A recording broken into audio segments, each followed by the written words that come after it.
Dear Psychill, do you enjoy rock and roll music? I find it intolerable. Somehow the Guardians don't. In fact, they use it as part of their efforts at diplomacy. Nick and AJ accompanied the Guardians, Scratch and Turbo, to a High Rollers concert once. AJ remarked that if only more planets could hear music like this, then Earth would be a lot more popular in the galaxy. Scratch thought this was a great idea, and they arranged to meet the band backstage. The lead singer, Ned Dilettante, loved the idea, and soon the band was on a command center bound for Quartex. Crackpot, the Azurite idiot, was excited at the prospect of learning more about Earth's culture, and so Boulder reluctantly put him in charge of the concert. He arranged for a large audience of friendly rock lords in the Ingot Amphitheater. So widely did he broadcast his intentions that news even reached Stonehead, Magmar's base.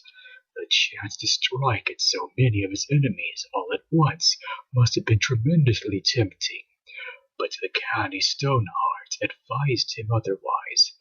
Rather than risk open confrontation, why not capture the performers and force Earth into the war on Magmar's side? When the command center landed, the band was amazed at Quartex's stark and natural beauty. Even the imperious Ned Dilettante was impressed. Nick told him that he'd get used to galactic travel, but the singer brushed him off so that he could converse with the starstruck AJ, which rubbed Nick the wrong way. Suddenly, an ambush. Stoneheart and the evil Shockrocks, Stonehook and Rockshot, used Magmar's personal chariot, the Stonewing, to bash into the band's makeshift green room with the Stonewing's battering ram.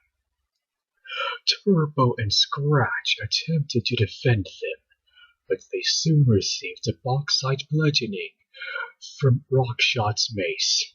Stonehook, the Obsidian Oath, got confused and grabbed Nick instead of Ned. Rockshot and Stoneheart grabbed the rest of the band and fled to the Stonewing, converting it to its jet configuration. Ned, AJ, and the battered Guardians were left behind. The injured Scratch managed to get off a blast, knocking the Andesite's airship out of the sky and forcing the Stonewing into its ground configuration. They roared off into the night.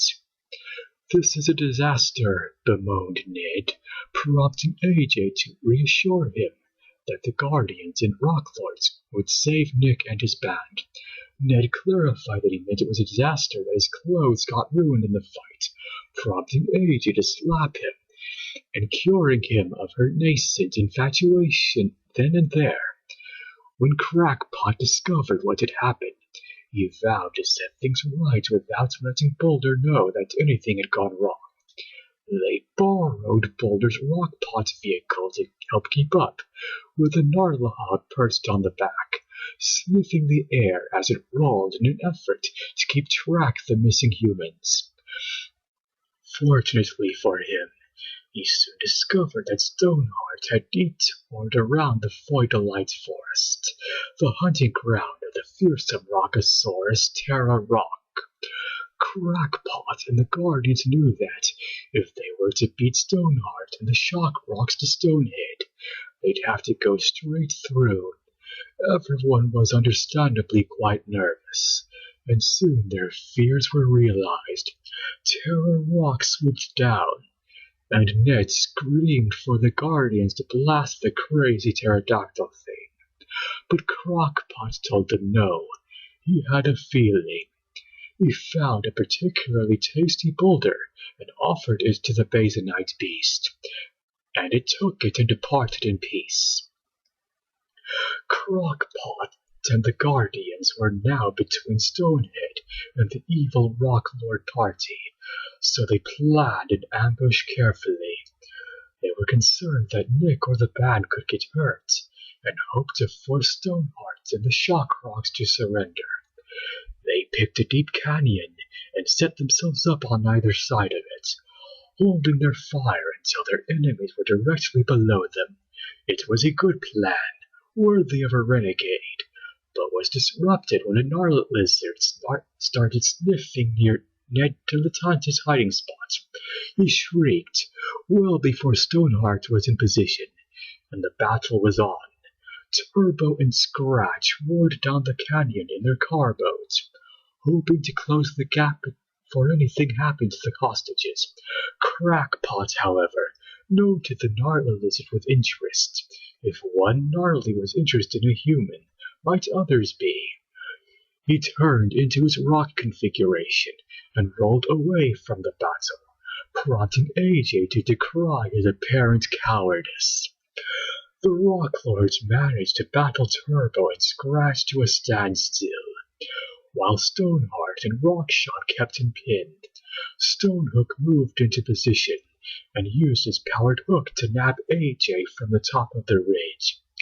With all of the humans secured, Turbo and Scratch had no choice but to surrender, until a rampaging crash of gnarly rhinos came charging through the canyon. Crackpot had found a herd and drawn them present, and the scent of humans attracted them. The Slate Slacker, Stoneheart, and his spineless minions soon realized they could never be safe with the humans and tossed them aside, leaping into the stone wing and hastily retreating. Nick was bashful at having been captured, but AJ reassured him that there was sometimes more dignity in being a prisoner than in being a worthless rescuer, which got her a dirty look from Ned. Crackpot managed to return the rock pot before Boulder realized it was gone, and the concert was an enormous success. Instances like these make me glad I no longer have a stomach, for otherwise mine would surely have turned.